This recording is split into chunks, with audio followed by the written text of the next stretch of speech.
ಮೌಲಾನಾ ಅಬುಲ್ ಕಲಾಂ ಆಜಾದ್ ಇದರಲ್ಲಿ ಸೇರಿ ಜಾತಿ ಜನಗಣತಿ ಸಮೀಕ್ಷೆ ನಡೀತಾ ಇದೆ. ಇದರ 3ನೇ ಅತಿ ದೊಡ್ಡ ಮೀಟಿಂಗ್ ಸಭೆ, ನಿರ್ಣಾಯಕ ಸಭೆಯು ಇವತ್ತು ನಡೆದಿದೆ. ನಿಮಗೆಲ್ಲರಿಗೂ ಗೊತ್ತಿರುವ ಹಾಗೆ ಸೆಪ್ಟೆಂಬರ್ 22ರಿಂದ ಅಕ್ಟೋಬರ್ 7ರ ತನಕ ಸಮೀಕ್ಷೆ ನಡೀತದೆ.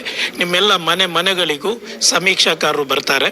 ಆ ಸಮೀಕ್ಷಾಕಾರರು ಬರುವಾಗ ನಾವು ಯಾವ ರೀತಿಯಲ್ಲಿ ಜಾಗರೂಕರಾಗಬೇಕು, ಅದೇ ರೀತಿಯಲ್ಲಿ ಯಾವ ರೀತಿಯಲ್ಲಿ ನಾವು ಅವರಿಗೆ ಬೇಕಾದಂಥ ಮಾಹಿತಿ ಕೊಡಬೇಕು ಎಂಬ ವಿಸ್ತಾರವಾದಂಥ ಚರ್ಚೆಗಳು ಇವತ್ತು ಬೀದರ್ ಜಮೀರ್ ಅಹಮದ್ ಖಾನ್ ಸಾಹೇಬರ ನಾಯಕತ್ವದಲ್ಲಿ ನಡೆದಿದೆ.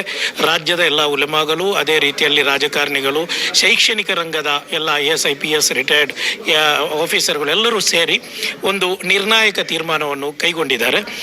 ನಮಗೆ ಈಗ ನಡೀತಾ ಇರುವುದು ಜಾತಿ ಸಮೀಕ್ಷೆಯಾಗಿದೆ. ಸಮೀಕ್ಷೆಯಲ್ಲಿ ನಮ್ಮ ಜನಸಂಖ್ಯೆ ಎಷ್ಟು ಜಾಸ್ತಿ ಮಾಡೋಕ್ಕಾಗುತ್ತೆ ಅಷ್ಟು ನಾವು ಅದಕ್ಕೆ ಪ್ರಯತ್ನ ಮಾಡಬೇಕು. ಇವತ್ತು ನಾಳೆ ಶುಕ್ರವಾರ ಇದೆ. ಶುಕ್ರವಾರ ಮಸೀದಿಯಲ್ಲಿ ಖತೀಬರು, ಇಮಾಮರುಗಳು ಎಲ್ಲರೂ ಸೇರಿ ಇದರ ಬಗ್ಗೆ ನಾವು ಜಾಗೃತಿ ಮೂಡಿಸುವಂಥ ಕೆಲಸ ನಡೀಬೇಕು. ಅದೇ ರೀತಿ ಎಲ್ಲ ಸಂಘ ಸಂಸ್ಥೆಗಳು, ಅಂಜುಮನ್ಗಳು, ಅದೇ ರೀತಿಯಲ್ಲಿ ಸೋಷಿಯಲ್ ಮೀಡಿಯಾದಲ್ಲಿ ನಾವು ಈಗ ಮಾಡಬೇಕಾದಂಥ ಕೆಲಸ, ನಮ್ಮ ಸಮುದಾಯದ ಸಂಖ್ಯೆ, ನಮ್ಮ ಲೆಕ್ಕಾಚಾರದಲ್ಲಿ ನಾವು ಜನಸಂಖ್ಯೆಯಲ್ಲಿ ಅತಿ ದೊಡ್ಡ ಜನಸಂಖ್ಯೆ ನಾವು ಆಗಬೇಕು.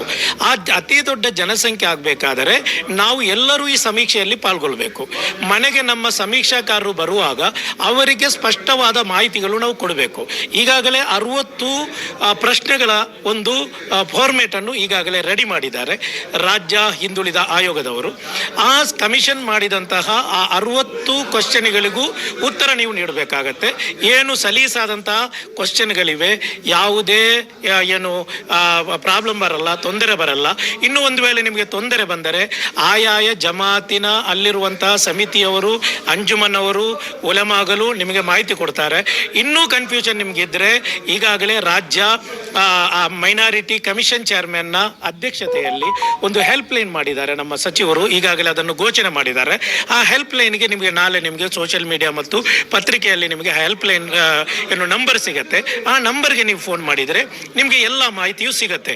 ನೀವು ಮಾಡಬೇಕಾಗಿರುವಂಥ ಕೆಲಸ, ಗರಿಷ್ಠ ಸಂಖ್ಯೆಯಲ್ಲಿ ಎಷ್ಟು ನಮ್ಮ ಜನಸಂಖ್ಯೆ ಇದೆ, ಆ ಜನಸಂಖ್ಯೆ ನಾವು ಎಷ್ಟು ಜಾಸ್ತಿ ಮಾಡ್ತೀವಿ ಅಷ್ಟು ನಮಗೆ ಮೀಸಲಾತಿ ಸಿಗುತ್ತೆ, ಅಷ್ಟು ನಮಗೆ ಬಜೆಟ್ ಸಿಗುತ್ತೆ, ಅಷ್ಟು ನಮಗೆ ಉಪಯೋಗ ಆಗುತ್ತೆ. ಆದ್ದರಿಂದ ಪ್ರತಿಯೊಬ್ಬರ ಕರ್ತವ್ಯ ಆಗಿರುತ್ತೆ. ಎಲ್ಲರೂ ಸೇರಿ ನಮ್ಮ ಮನೆಗೆ ಬರುವಾಗ ನಮ್ಮ ಇರುವಂತಹ ಮಕ್ಕಳ ಆಧಾರ್ ಕಾರ್ಡ್ ಇದ್ದರೆ ಆಧಾರ್ ಕಾರ್ಡ್ ಕೊಡ್ಬೋದು. ಅದೇ ರೀತಿಯಲ್ಲಿ ಪಡಿತರ ಚೀಟಿ, ರೇಷನ್ ಕಾರ್ಡ್ ಇದ್ದರೆ ರೇಷನ್ ಕಾರ್ಡ್ ಎಲ್ಲದಕ್ಕೂ ಸಾಕಾಗುತ್ತೆ.